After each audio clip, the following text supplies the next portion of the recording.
everybody, I just wanted to make this quick video to just say a few things about what's been going on lately, about what I've been noticing lately, especially with the atheist community, in particular feminists, or female atheists especially, and judging by the title, obviously you guys know that this is a big old video about feminism, and in particular my opinions based on it. So let's just get this out of the way right away. I am a feminist, capital F.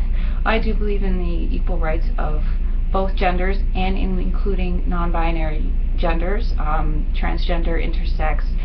Basically, I'm for equality for every single person, regardless of gender or sex. And I know those are two separate things, and I know that they are not necessarily binary or kept into two columns. So I just want to say that right out in the open, that yes, that is what I believe in. And I also want to say that I genuinely don't understand what's been going on with this backlash, so I'm just going by the best I figure. So I wanted to first get this out of the way, that that stuff that I've been seeing lately in terms of feminism is, in my opinion, not feminism. I said it on Twitter, so I'll just say it again here because it is still relevant, that if you are so worried about calling yourself a feminist, or what being called a feminist entails for you, or you're worried about your reputation, don't worry, then you're not a feminist. Because if you're so caught up and hung up on whatever is on the label, then you clearly don't give a shit. So you're not a feminist, so don't worry about what comes with the name, because you weren't one. So let's just get that out of the way too. Now, this has been brought on by a couple of videos that I've been noticing lately, with predominant women in the atheist community, a couple bad and one or two very excellent.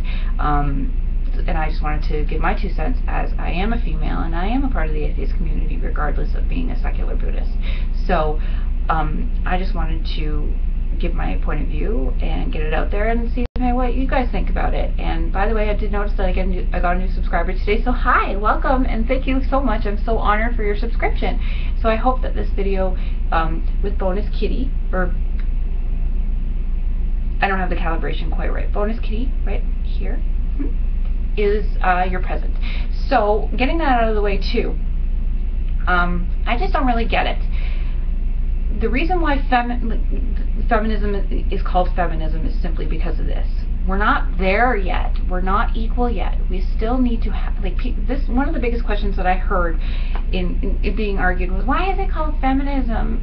Why does it have fem in the title? Shouldn't we just have one that's more encompassing of all of everybody? Shouldn't it be called equalist or something? Well, I'm not going to use the exact word that the person in question used because it was ridiculous. But and my answer is this: it is called feminism still because we are still not there. Females are not equal with men, and men are not equal with females in some ways. And you can't say that we're there when it is so obvious that we're not. In where I live, it's Ontario, Canada, and we're not that off, but we still have wage gaps, and that's a problem. That is a huge problem, and to me, wage gaps especially, and wage gaps is on the higher spectrum, but on the lower spectrum too, another thing that I found that is definitely a sign of inequality is the price of haircuts. And I know that sounds very frivolous and stupid, but just think about it for a second. How much does it cost a guy to get his hair cut? Like what, $10, $15, right, from a barber? Now, think about if a woman has the same kind of haircut, the same kind of short style, the same length and everything, and she just wants a haircut just like a guy would, like a trim. Why the fuck does she have to pay at least 3 times as much money to get a similar haircut because she's a female? I have never in my life seen anything so stupid than pricing at a salon. And the day that we all get equal wage, and the day that we all pay the same amount for a haircut, i.e. by length and not by what's between your legs, then that's what to me would be, that's the frivolous part of it, I guess. The more important thing is that women are generally viewed as second-class citizens, especially by the men in charge. And we need to keep fem in there because we need to remember that half of the species is still being, well, just what Milo did, still being licked, essentially, still being beaten down. Every time we try and rise up and defend ourselves and defend each other, we get beaten down. And that's not equality to me. But on the flip side, and I'm not excluding men in this, despite what you guys might think of me about me being a militant feminist, I'm not exactly a militant feminist, and I do think that guys do have it pretty shitty too. Because on the flip side, like Christina Rad said, and who by the way, I don't know how to link videos, but try and look her up. She's a fabulous, fabulous, fabulous YouTuber. She's hilarious, and she's got wonderful videos. And she brought up how boys are told, like, from the start that it's so important to lose your virginity and to fuck as many girls as you want. And if you haven't lost your virginity by 20, well, then you're a fucking loser, and you're not allowed to show your emotions in public. You can't even hug somebody else, like hug a guy if you're a guy without being stigmatized. You can't be physically affectionate. You can't be verbally affectionate, and you can't be open with your health issues, your emotional issues, as much as women can. And that's fucked up too. And I'm not saying that's acceptable. I don't like that either. As somebody who has seen what happens to men who keep it in, it is wretched, and it needs to stop. So I'm not excluding men. I would never do that.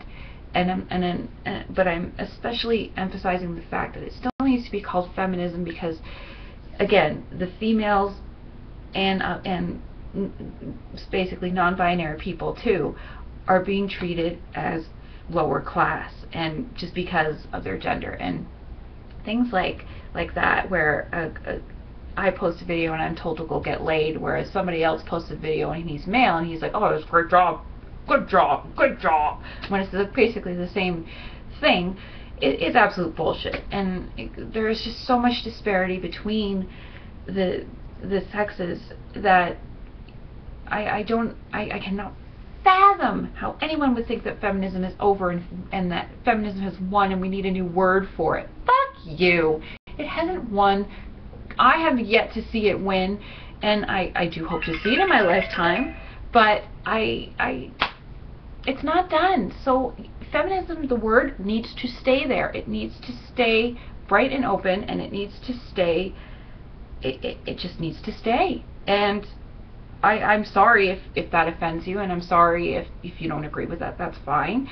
But I find it absolutely ridiculous that people would not be advocates for the equalization of the sexes, especially when it comes to women. Like, do you have a sister? Do you have a mother? Sorry about that, that's my phone. Do you have a sister? Do you have a mother? Do you have a cousin that's female? Do you have an aunt? Do you care about any of those women? If you do, why the hell aren't you for equal rights for them? That's my question. And until somebody can, like, I just don't get it. I don't get it. I don't get how intelligent people, especially in the atheist community, find this so difficult to understand and find it so weird to be called to be called feminists. I don't understand why it's such a bad word. It's not a bad word. You guys have got to stop making it out to be a bad word. And no, feminism is not over. It should still be called feminism.